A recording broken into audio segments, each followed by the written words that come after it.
Hello everyone, welcome back to the channel. RRB CPT 2 या हो या फिर एसएससी जेई 2025 हो, जहां पर भी एई जेई लेवल के एग्जाम है, सिविल इंजीनियरिंग की बात की जाएगी तो बेहतरीन लेवल के क्वेश्चन चल रहे हैं। पीवाईक्यूज का क्वेश्चन चल रहा है, सीरीज चल रही है, playlist day by day update हो रही है। अगर आपने पुराने लेक्चर नहीं देखे तो जरूर जाके देख लीजिएगा। और आज के पहले क्वेश्चन की तरफ चलते हैं। बेहतरीन लेवल के क्वेश्चन आज सॉल्व करने वाले हैं। पहला क्वेश्चन है, if in soil sample void ratio in the loosest state is 0.7, void ratio in the densest state is 0.3 and natural void ratio is 0.5। तो डेंसिटी इंडेक्स फाइंड करना है। बेसिकली अगर हम बात करते हैं डेंसिटी इंडेक्स की बात की जाए तो डेंसिटी इंडेक्स हम किससे डिनोट करते हैं? आईडी से। अब डेंसिटी इंडेक्स क्या होता है? ये हमारा डिग्री ऑफ कॉम्पैक्टनेस शो करता है। कौन सी सॉइल का? सबसे पहली बात, डेंसिटी इंडेक्स क्या दिखाता है? कितनी अच्छे से हमारी जो सॉइल है वो कॉम्पैक्ट है। तो डिग्री ऑफ कॉम्पैक्टनेस शो करता है, कॉम्पैक्टनेस शो करता है हमारी सॉइल का। और किस तरीके की सॉइल का? कोहेजन लेस सॉइल के लिए यूज किया जाता है। बेसिकली ये जो टर्म है, ये जो कोहेजन लेस सॉइल होती है हमारी, उनके लिए यूज किया जाता है। ये बताता है कि सॉइल हमारी कितनी अच्छे से कॉम्पैक्ट है, कितने अच्छे से टाइटली पैक्ड है। यहाँ पर जो हमारा लूजेस्ट है, बेसिकली इसकी बात करें, लूजेस्ट स्टेट मतलब ई मैक्सिमम, कि लूज कंडीशन में मेरी जो वॉइड रेशियो वो कितना है, तो वो हमें ई मैक्स की वैल्यू दे रखी है 0.7। डेंसेस्ट मतलब जो हमारा पोरोसिटी है, वो जो हमारा वॉइड रेशियो वो मिनिमम कितना है, मतलब डेंस कंडीशन में हमारी वॉइड रेशियो कितना देखने को मिलेगा, वो है 0.3। और अगर नेचुरल कंडीशन जिसमें हमें सॉइल नेचुरली मिली है, अगर इसकी बात करते हैं तो वो हमें दे रखा है 0.5। अगर आईडी की फॉर्मूले की बात करें तो आईडी का फॉर्मूला होता है हमारा E max minus natural upon E max minus हमारा ई मिनिमम। अगर ई मैक्स की बात करें तो ई मैक्स हमारा है 0.7, 0.7 माइनस 0.5 अपॉन में क्या आ जाएगा हमारा 0.7 माइनस में 0.3, हमारा 0.7 माइनस में 0.3। तो अगर न्यूमरेटर की बात करें तो न्यूमरेटर कितना आएगा? न्यूमरेटर हमारा आएगा 0.2 और नीचे आएगा हमारा 0.4। तो यहाँ पर आराम से लिख लेते हैं। तो ऊपर आ रहा था हमारा 0.2 और यहाँ आएगा हमारा 0.4, जो कि हो जाएगा हमारा 50%। तो यहाँ से हमारा निकल के आएगा 51/2 आएगा। यहाँ से हमारा आ जाएगा 0.5 या फिर 50%। तो यहाँ पर अगर 50% लिखें या फिर 0.5 भी लिख लेते हैं अपन, क्योंकि ये हो जाएगा हमारा 1/2 और ये हो जाएगा 0.5। तो यहाँ से हमारा वैल्यू निकल के आ गई 0.5 will be the correct answer of this question, C. तो बेसिकली हमारा जो डेंसिटी इंडेक्स है वो क्या बताता है? कॉम्पैक्टनेस बताता है। और यहाँ पर एक टेबल, जो डेंसिटी इंडेक्स की टेबल होती है, उसको जरूर याद रखना है कि वो कैसे हमें बताता है वैल्यू। तो आईडी की वैल्यू फाइंड करने के बाद क्वेश्चन में पूछा जाता है, तो अगर आईडी की वैल्यू परसेंटेज में है, जैसे इस तरफ हम आईडी की वैल्यू परसेंटेज में लिखेंगे, तो हमें बताना है कि सॉइल कितनी कैसे क्लासिफाई हुई है। तो अगर वैल्यू हमारी 15% से कम है, लेस देन 15% है, तो वो वेरी लूज है। तो इस कंडीशन में जो मेरी सॉइल है वो क्या है? Very loose. अगर 15% से हमारा 15% से लेके 25% के बीच में वैल्यू आ रही है, तो मेरी इस कंडीशन में जो सॉइल है वो लूज है। 25 से हमारा 65 के बीच में देखने को मिलता है, तो यहाँ पे मीडियम है, मीडियम डेंस है। बेसिकली कैसी है? यहाँ पर मीडियम डेंस है। अगर 65 से 85 के बीच में देखने को मिलती है वैल्यू, तो इट इज डेंस। और अगर 85 से ग्रेटर है, ग्रेटर देन 85% है, तो इसको हम मानते हैं वेरी डेंस में, वेरी डेंस। तो यहाँ पे इस कंडीशन में क्या हो जाएगा? हमारी सॉइल हो जाएगी वेरी डेंस। अभी आप देखो 0.5 मतलब कि 50%। हमारा मीडियम डेंस में, क्वेश्चन में मीडियम डेंस है हमारी जो सॉइल है यहाँ पर। तो यहाँ से हमने डेंसिटी इंडेक्स के बारे में सब कुछ देख लिया, जो भी इंपॉर्टेंट क्वेश्चन के बारे में पूछा जाता है। नेक्स्ट क्वेश्चन की तरफ चलते हैं। नेक्स्ट क्वेश्चन है हमारा, relative density of a soil having maximum dry density. अब देखो, एक हमने वॉइड रेशियो के टर्म में देखा, अब हमारा किसके टर्म्स में फॉर्मूला है? ये पूछ रहा है ड्राई डेंसिटी के टर्म्स में। तो बोल रहा है कि relative density in the terms of the soil having maximum dry density 2, minimum dry density 1/2 और नॉर्मल ड्राई डेंसिटी दे रखा है हमें। नॉर्मल ड्राई डेंसिटी का फॉर्मूला दे रखा है हमें, वो पॉइंट वैल्यू दे रखी है 1.6। हमें एक फॉर्मूला याद रखना है। फॉर्मूला क्या होता है? यहाँ पर हमारा अपॉन में आता है। तो बेसिकली अगर इस फॉर्मूले की बात करें, इंपॉर्टेंट है, तो हमारा जो आईडी होता है, अगर आईडी जो हमारा डेंसिटी इंडेक्स पूछा जा रहा है, आईडी की वैल्यू की बात करें तो यहाँ आ जाएगा हमारा 1/गामा डी मिनिमम माइनस में क्या आ जाएगा 1 अपॉन गामा डी जो हमारा नेचुरल कंडीशन में मिल रहा है। फिर हमारा क्या आएगा 1 upon gamma D minimum, 1 upon gamma D minimum minus में आता है 1 अपॉन गामा डी, हमारा 1 upon gamma D maximum. Value को यहाँ पे पुट करेंगे तो यहाँ पर क्या आएगा 1 अपॉन 1.2 माइनस में हमारा 1 अपॉन 1.6, फिर अपॉन में आ जाएगा हमारा 1 अपॉन 1.2 माइनस में 1 अपॉन 1 सॉरी ये हमारा 2 है, अगर मैक्सिमम कंडीशन में बात करें तो ये हमारा 1 अपॉन 2 है। फिर जब इसको सॉल्व करेंगे मल्टीप्लाई बाय 100 कर दोगे तो परसेंटेज में मिल जाएगा। और जब इसको सॉल्व करेंगे पहले क्या करेंगे 1 अपॉन 1.2 की वैल्यू निकाल लेंगे, फिर 1 अपॉन 1.6 की कर लेंगे, फिर माइनस कर लेंगे। जब इसको सॉल्व करके वैल्यू निकालेंगे तो हमारा आंसर आएगा 62.5%। So A option will be the correct answer of this question. 62.5% will be the correct answer of this question. तो हमारा जो डेंसिटी इंडेक्स है उसका दूसरा तरीके का फॉर्मूला भी हमने यहाँ पर देख लिया है। नेक्स्ट क्वेश्चन की तरफ चलते हैं। नेक्स्ट क्वेश्चन है, एक तरफ हमें porosity, air content, water content और स्पेसिफिक ग्रेविटी दे रखा है, दूसरी तरफ उसके फॉर्मूले के बारे में बात कर रहे हैं। तो ठीक है, सबसे पहले पोरोसिटी की बात करें तो पोरोसिटी क्या होता है, पोरोसिटी को हम volume of voids total volume के बराबर, तो बेसिकली टोटल वॉल्यूम में कितने वॉल्यूम ऑफ वॉइड्स प्रेजेंट है इसी रेशियो को हम बोलते हैं पोरोसिटी। तो यहाँ पर अगर हम देखें तो volume of voids upon total volume of soil मास, तो ए का तो मेरा डी हो जाएगा, ए का डी होते ही ये वाला ऑप्शन कैंसिल पूरा और ये वाला ऑप्शन कैंसिल। ठीक है, आगे बढ़ते हैं। फिर यहाँ पर बोल रहा है एयर कंटेंट क्या होता है, तो देखो एयर कंटेंट होता है हमारा वॉइड्स में कितना वॉल्यूम ऑफ एयर प्रेजेंट है, इसी का दूसरा होता है डिग्री ऑफ सैचुरेशन जिसके बोलते हैं कि वॉइड्स में कितना वॉल्यूम ऑफ वाटर प्रेजेंट है। और इन दोनों को अगर देखें तो ये होता है S plus AC is equals to 1। तो यहाँ पर हमारा क्या हो जाएगा, एयर कंटेंट क्या होता है कि वॉइड्स में कितना हमारा एयर प्रेजेंट है, तो यहाँ पर एयर कंटेंट हो जाएगा volume of air upon volume of voids, तो ए हो जाएगा इसका ऑप्शन। ये भी कैंसिल होते हैं, हमारा बी ऑप्शन कैंसिल होते ही D option is the correct answer. पर हम आगे और मिला लेते हैं, वाटर कंटेंट को स्मॉल w से शो करते हैं जो कि होता है हमारा volume of weight of water upon weight of soil solids, weight of soil solids मतलब सी का हमारा हो जाएगा बी। और हमारे स्पेसिफिक ग्रेविटी क्या होता है, स्पेसिफिक ग्रेविटी को कैपिटल जी से शो करते हैं जो कि यूनिट वेट होता है, सॉइल सॉलिड का यूनिट वेट अपॉन जो गामा वाटर है उसका यूनिट वेट। तो इन दोनों के यूनिट वेट के रेशियो को हम स्पेसिफिक ग्रेविटी से शो करते हैं, ये हमारा हो जाएगा सी। तो DABC will be the correct answer of this question. Next question की तरफ चलते हैं। नेक्स्ट क्वेश्चन है, in particle size distribution curve the effective diameter is represented by, यहाँ पर हमारे लिए और भी एक इंपॉर्टेंट चीज है, बेसिकली यहाँ पर बोल रहा है कि जो पार्टिकल साइज डिस्ट्रीब्यूशन कर्व बनाते हैं तो इफेक्टिव डायमीटर हमारा किससे रिप्रेजेंट करते हैं, तो इफेक्टिव डायमीटर हमारा रिप्रेजेंट करते हैं D10 से।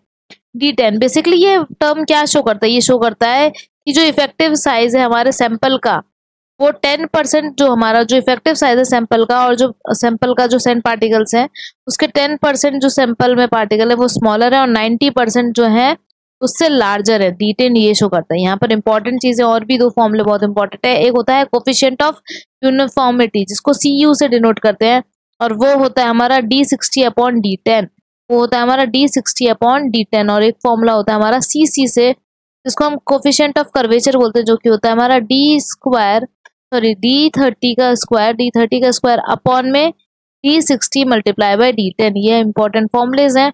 पहले इस क्वेश्चन का आंसर बी पार्ट हो जाएगा। नेक्स्ट क्वेश्चन की तरफ चलते हैं। Next question is, I guess ये क्वेश्चन फिर रिपीट हो गया, तो आप देखो कितने एग्जाम में पूछा गया है, effective size of a soil particle is, तो D10 will be the correct answer of this question. बहुत सारे एग्जाम में पूछा गया है, मे बी इसलिए इस क्वेश्चन को 2 बार लिया है। Next question is, toughness index of a soil it is the ratio of, तो क्वेश्चन में अगर देखें तो टफनेस इंडेक्स को हम IT से शो करते हैं। पूछ रहा है कि टफनेस इंडेक्स का क्या रेशियो होता है, तो टफनेस इंडेक्स IT से शो करता है जो कि बेसिकली होता है हमारा IP। IP क्या है, प्लास्टिसिटी लिमिट, प्लास्टिसिटी इंडेक्स हमारा, जिसको हम ऐसे डिनोट करते हैं WL माइनस WP। और यहाँ पे नीचे क्या आता है हमारा फ्लो इंडेक्स, अगर हम डिनोमिनेटर की बात करें तो वो होता है फ्लो इंडेक्स। फ्लो इंडेक्स की बात करें तो ये क्या है, IF हमारा, जब हम वाटर कंटेंट निकालते हैं, जब हम लिक्विड लिमिट निकालते हैं, लिक्विड लिमिट का टेस्ट करते हैं, वहां से हम फ्लो इंडेक्स फाइंड करते हैं जो कि होता है हमारा W1 माइनस W2 अपॉन में log N2 अपॉन N1। तो यहाँ से आपने एक तो ये फॉर्मूला देख लिया कि हमारा फ्लो इंडेक्स क्या होता है। IP की बात करें तो प्लास्टिसिटी इंडेक्स होता है जो कि हमारा liquid limit minus plastic limit, और IT जो है बेसिकली वो टफनेस इंडेक्स होता है। इन दोनों का रेशियो है, मतलब B option is the correct answer of this question. कितने एग्जाम में पूछा गया है ये इंपॉर्टेंट बात है, तो ये सब पॉइंट बहुत इंपॉर्टेंट है। वेल वहीं पे अगर हम बात करें टफनेस इंडेक्स बताता क्या है, तो टफनेस इंडेक्स एक आइडिया देता है हमारा जो सॉइल है उसकी शेयर स्ट्रेंथ की, प्लास्टिक लिमिट पे उस सॉइल की कितनी शेयर स्ट्रेंथ है इसके बारे में आइडिया देता है। टफनेस इंडेक्स की जो जनरल रेंज है वो 0 से लेके 3 के बीच में लाई करती है, लेकिन अगर IT की वैल्यू किसी सॉइल की 1 से लेस है तो वो इजीली टूट सकता है, इजीली क्रश हो सकता है, इजीली ब्रेक हो सकता है अपने प्लास्टिक लिमिट पे। तो इजीली क्रश हो जाता है एट प्लास्टिक लिमिट, क्रश हो जाता है प्लास्टिक लिमिट पे। फिर अगर हम बात करते हैं तो जैसे जैसे मॉइस्चर कंटेंट किसी सॉइल का इंक्रीज होगा तो उसकी शेयर स्ट्रेंथ अपने आप डिक्रीज होने लगेगी, और टफनेस इंडेक्स शेयर स्ट्रेंथ के बारे में बताता है एट प्लास्टिक लिमिट। तो अभी यहाँ पर आंसर हो जाएगा हमारा B option. Well next question की तरफ चलते हैं। नेक्स्ट क्वेश्चन है which of the following mineral is primary responsible for shrinkage and swelling in black cotton soil. तो ब्लैक कॉटन सॉइल में हमारी इनमें से कौन सी जो मिनरल है वो मतलब श्रिंकेज और स्वेलिंग के लिए रिस्पॉन्सिबल है, चाहे माइका, फेरुलोनाइट, एलाइट या फिर मॉन्ट मोरेलोनाइट। तो अगर हम बात करते हैं तो मॉन्ट मोरेलोनाइट जो है वो श्रिंकेज और स्वेलिंग के लिए रिस्पॉन्सिबल है। पानी के कंटेंट इंक्रीज होने से, वाटर कंटेंट इंक्रीज होने से जो स्वेलिंग देखने को मिलता है, वाटर कंटेंट डिक्रीज होने से हमें श्रिंकेज देखने को मिलता है। अब आप लोगों को बताना है, मैं एक लेक्चर में पहले ही डिस्कस कर चुकी हूँ, तो मॉन्ट मोरेलोनाइट, फेरुलोनाइट और एलाइट में से सबसे ज्यादा रिएक्टिव कौन है, जल्दी मतलब किसकी स्ट्रेंथ लूज होती है। तो हम एक तो स्ट्रेंथ के बेसिस पे बताना है कि सबसे जल्दी किसका बॉन्ड ब्रेक हो जाता है, और यहाँ पर गिप्साइट और सिलाइट की जो शीट होती है, सिलिकेट और गिप्साइट की शीट्स होती हैं, किस तरीके से कौन बॉन्डेड होता है ये आपको जरूर कमेंट सेक्शन में बताना है। और अगर आपने वो वीडियो नहीं देखी है तो आप इनके स्ट्रक्चर मिस कर रहे हो। वेल नेक्स्ट क्वेश्चन की तरफ चलते हैं। नेक्स्ट क्वेश्चन है हमारा the determination of plasticity index at the percentage by weight of clay mineral finer than 2 micron present in the soil were done for two soil sample A and B. The ratio of plasticity index to the percentage of clay size per particle for the sample A and B are given in the table. Soil A की बात करें, sample A की बात करें तो less than ratio of plasticity index upon percentage of clay. तो अगर हम बात करते हैं बेसिकली शो किसको करता है, ये शो करता है एक्टिविटी को। एक्टिविटी जो फॉर्मूला होता है उसमें क्या होता है, IP upon percentage of clay, IP upon percentage of clay. तो उसकी जो वैल्यू है हमारी पहले सॉइल के सैंपल की वैल्यू लेस देन 0.75 है, और अगर हम बात करते हैं दूसरी सॉइल की जो A है उसके लिए 0.5 से कम है, और B के लिए बात करते हैं तो 1.25 से ज्यादा है। यहाँ पर अगर हम देखें तो ये एक्टिविटी को शो करता है, एक्टिविटी को शो करता है। एक्टिविटी की अगर बात करें तो लेस देन 0.75 का मतलब होता है इनएक्टिव। तो हमें यहाँ पर देखना है, पहली बात तो हमने एक्टिविटी फाइंड की इस फॉर्मूले से, plasticity index upon percentage of clay. तो अब यहाँ पर एक टेबल याद रखनी है, अगर 0.75 से कम है वैल्यू, 0.75 से कम है तो हमारी सॉइल क्या होती है, इनएक्टिव होती है। अगर हमारी 0.75 से लेके 1.25 के बीच में है, एक्टिविटी नंबर अगर 1.25 के बीच में है तो इसको हम बोलते हैं नॉर्मल। 0.75 से लेके 1.25 के बीच में है तो इसे बोलते हैं हम नॉर्मल। और अगर ग्रेटर देन 125 है, ग्रेटर देन 125 है तो उसको बोला जाता है एक्टिव। तो बेसिकली यहाँ पर ये A और B, ये पहला कंडीशन और दूसरा कंडीशन पूछा जाता है, तो A हो जाएगा हमारा इनएक्टिव और B हो जाएगा हमारा active. That means A option is the correct answer of this question. Next question की तरफ चलते हैं। नेक्स्ट क्वेश्चन है soil sample is tested for its plasticity index and obtained value of plasticity index is 21। तो 21 उसकी value निकल के आई है, तो हमें बताना है सॉइल सैंपल कि कैसा था। तो प्लास्टिसिटी इंडेक्स हमारा IP से शो किया जाता है, वो क्या होता है, लिक्विड लिमिट माइनस हमारा प्लास्टिक लिमिट, ठीक है, water content and liquid limit minus water content and plastic limit, सही बात है।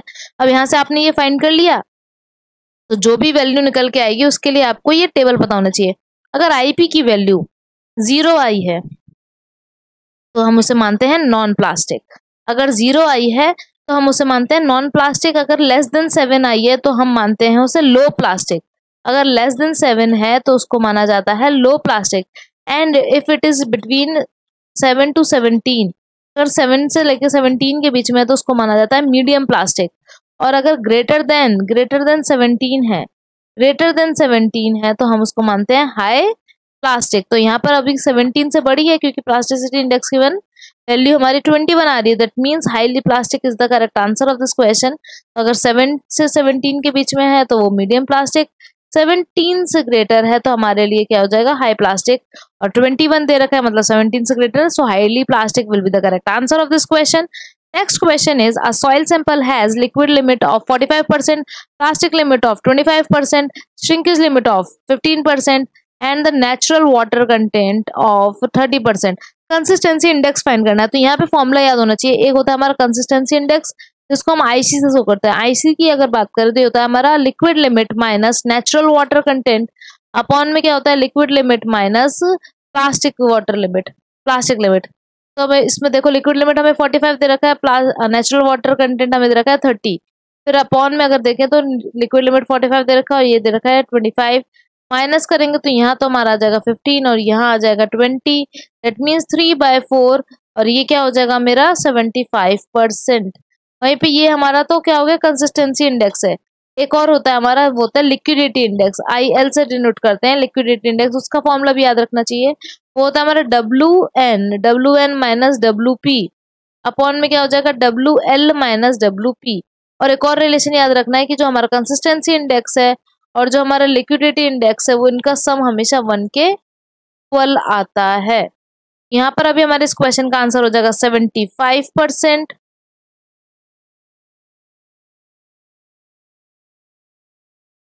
Well, next question है which of the following below is not appropriate correction of hydrometer reading। Hydrometer reading use किया जाता है। Hydrometer reading हम कब use करते हैं, जब हमारे सॉइल पार्टिकल्स बहुत छोटे होते हैं, सॉइल के पार्टिकल्स बहुत छोटे हैं तो हम उसको हाइड्रोमीटर की हेल्प से रीड करते हैं। अब यहाँ पर हमारे 3 करेक्शन लगते हैं, एक होता है मेनिस्कस करेक्शन, एक होता है डिस्पर्सिंग एजेंट करेक्शन, एक होता है हमारा टेम्परेचर करेक्शन। तो यहाँ पर आप क्यूमुलेटिव करेक्शन जैसा कुछ नहीं देखोगे, क्यूमुलेटिव करेक्शन सर्वे में लगता है। अब यहाँ पर अगर हम बात करें तो मेनिस्कस करेक्शन जो होता है हमारा वो हमेशा पॉजिटिव रहेगा, इसको CM से डिनोट करते हैं और ये हमेशा करेक्शन जो है ऑलवेज पॉजिटिव आता है। करेक्शन जो हमारा इसके वजह से आता है वो ऑलवेज पॉजिटिव आता है, ये भी क्वेश्चन पूछा जाता है।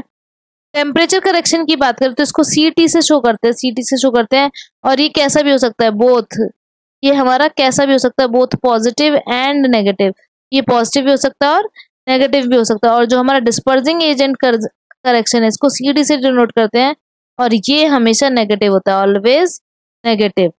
तो अभी हमारा क्या आंसर हो जाएगा, कौन सा एप्रोप्रिएट करेक्शन नहीं है, तो cumulative correction will be the correct answer of this question. Next question is the water content where further loss of moisture will not result in any soil reduction is known as. तो अगर आपको ये याद हो, अगर ये आपको diagram याद होगा जिसको हम कंसिस्टेंसी लिमिट का डायग्राम भी बोलते हैं, यहाँ पर अगर हम देखें कुछ इस तरीके से बनता है। हमारा वाई एक्सिस पे हम दिखाते हैं वॉल्यूम, यहाँ पर हम दिखाते हैं वॉल्यूम ऑफ सॉइल मास, यहाँ होता है हमारा वॉल्यूम ऑफ सॉइल मास। और यहाँ हमारा जो एक्स एक्सिस है यहाँ पर हमारा शो करते हैं हम वाटर कंटेंट, यहाँ हम शो करते हैं वाटर कंटेंट। तो हमारे कुछ डायग्राम याद रखना है आपको, ये आप एक डायग्राम देखोगे कुछ इस तरीके से वॉल्यूम इंक्रीज हो रहा है, तो ये जो श्रिंकेज लिमिट है, श्रिंकेज लिमिट के बाद आपको कोई भी रिडक्शन देखने को नहीं मिलता है। यहाँ पर हमारा प्लास्टिक लिमिट दिखेगा, यहाँ पर आपको लिक्विड लिमिट दिखेगा। तो ऐसा कौन सा है वाटर कंटेंट जिसके बाद आपको उस मॉइस्चर कंटेंट पे फर्दर लॉस में सॉइल के में कोई वॉल्यूम रिडक्शन नहीं देखने को मिलता है, तो ये है हमारा श्रिंकेज लिमिट। तो श्रिंकेज लिमिट पे आपको कोई भी रिडक्शन देखने को नहीं मिलेगा। लिक्विड लिमिट की बात करते हैं, ये कौन सा है, लिक्विड लिमिट ऐसी मिनिमम वाटर कंटेंट है जिसपे हमारी सॉइल की टेंडेंसी क्या हो जाती है, फ्लो करने की हो जाती है। और जरा बताओ लिक्विड लिमिट पे जो हमारी सॉइल है उसकी नेग्लिजिबल शेयर स्ट्रेंथ हो जाती है, वो उसकी वैल्यू कितने के इक्वल होती है। प्लास्टिक लिमिट क्या होता है, प्लास्टिक लिमिट वो स्टेट है, वो वाटर कंटेंट है जिसपे हमारी सॉइल मिनिमम प्लास्टिक स्टेज में आ जाता है, उस मिनिमम वाटर कंटेंट में स्टेज पे हमारा जो सॉइल है वो प्लास्टिक स्टेज में आ जाता है। और हमारे कितने mm की थ्रेड अगर बनाते हैं, तो प्लास्टिक लिमिट पे जो सॉइल है जब उसको रोल करते हैं तो कितने mm की थ्रेड बिना क्रैक के बन जानी चाहिए, जरा बताइए कि कितने डाया की हमारी जो क्रैक के बिना हमारी थ्रेड बन जानी चाहिए उस सॉइल की। और श्रिंकेज लिमिट क्या है, उस वाटर कंटेंट तक हमारी सॉइल कंप्लीटली सैचुरेटेड, तब श्रिंकेज लिमिट पे पहुंच गए मतलब सॉइल हमारी कंप्लीटली है और सैचुरेट हो गई है, उसके बाद तो फिर सॉइल हमारी सुपर सैचुरेशन में चली जाती है। और ये वाले ही लिक्विड लिमिट के बाद हमारी जो सॉइल है उसमें कोई भी वॉल्यूम रिडक्शन देखने को नहीं मिलता है। नेक्स्ट क्वेश्चन की तरफ चलते हैं। नेक्स्ट क्वेश्चन है हमारा, if soil is dried beyond its shrinkage limit it will show no volume change. तो अगर सॉइल हमारा बियॉन्ड श्रिंकेज लिमिट से ज्यादा है हमारी, अगर बियॉन्ड श्रिंकेज लिमिट से हमारी ज्यादा ड्राई कर दी गई है तो हमें कोई भी वॉल्यूम चेंज देखने को नहीं मिलता। C option is the correct answer of this question. Let's move to the next question. Next question है an oven dry soil weighing 400 grams is placed in a picnometer। तो पिक्नोमीटर टेस्ट कर रहे हैं, pycnometer use किया गया है। is completely filled with water, the total weight of picnometer with water and soil inside is 2000 gram।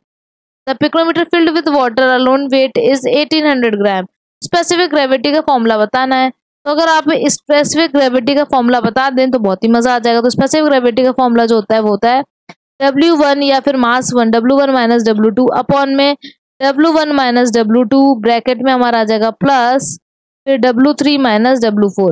इस फॉर्मूले को यूज करके जरा आप यहाँ पर बताएं।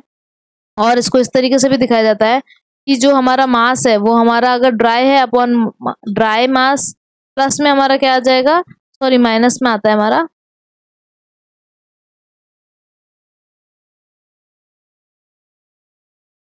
माइनस आता है यहाँ पर। तो हमारा जो ड्राई है मास ड्राई अपॉन मास अगर ड्राई है बेसिकली इसकी बात करें तो मास ड्राई अपॉन में हमारा क्या आ जाएगा यहाँ पर मास 3 माइनस 4।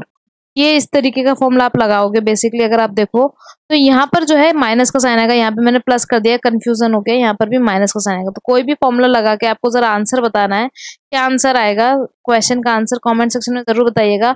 और जो ये हमारा फॉर्मूला होता है ये हमारा पिक्रोमीटर का फॉर्मूला, एक और फॉर्मूला होता है वेरी इंपॉर्टेंट जो कि हमारा वाटर कंटेंट को फाइंड करने में हेल्प किया जाता है। अगर उस फॉर्मूले की बात करें तो वो क्या होता है हमारा W1 माइनस W2, यहाँ पर आ जाएगा हमारा W1 माइनस W2 अपॉन में क्या आता है हमारा W3 माइनस W4 और यहाँ पे पूरा ब्रैकेट क्लोज, दूसरा ब्रैकेट आता है G माइनस 1 अपॉन G फिर माइनस का 1। ये सब किसका फॉर्मूला है, ये हमारा वाटर कंटेंट का फॉर्मूला है in terms of specific gravity pycnometer की हेल्प से करते हैं।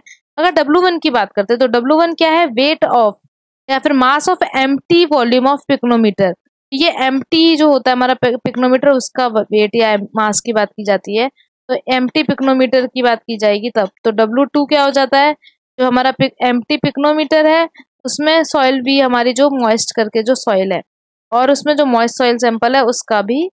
और अगर W3 की बात करते हैं, W3 क्या है, अगर W3 की बात की तो W3 क्या है हमारा पिक्नोमीटर में जो सॉइल है मॉइस्ट सॉइल थी और हमने इसमें क्या किया पूरा वाटर से भी फिल कर दिया, हमने इसमें पूरा वाटर से भी फिल कर दिया। और W4 की अगर बात करते हैं तो ये पूरा क्या है, हमने सॉइल वाइल रिमूव कर दी यहाँ से और बस पिक्नोमीटर में पूरा वाटर से फुल है। अब बस किससे फुल है, ये वाटर से फुल है। तो ये W1 W2 W4 हो गया। इसकी हेल्प से हम वाटर कंटेंट भी निकाल सकते हैं। तो इस क्वेश्चन का आंसर आप लोगों को कमेंट सेक्शन में है। आई होप आप लोगों को क्वेश्चन बहुत अच्छे लगे होंगे, बेहतरीन लेवल पे लगे होंगे। तो जरूर like and subscribe our channel and keep watching, keep learning. Thank you so much.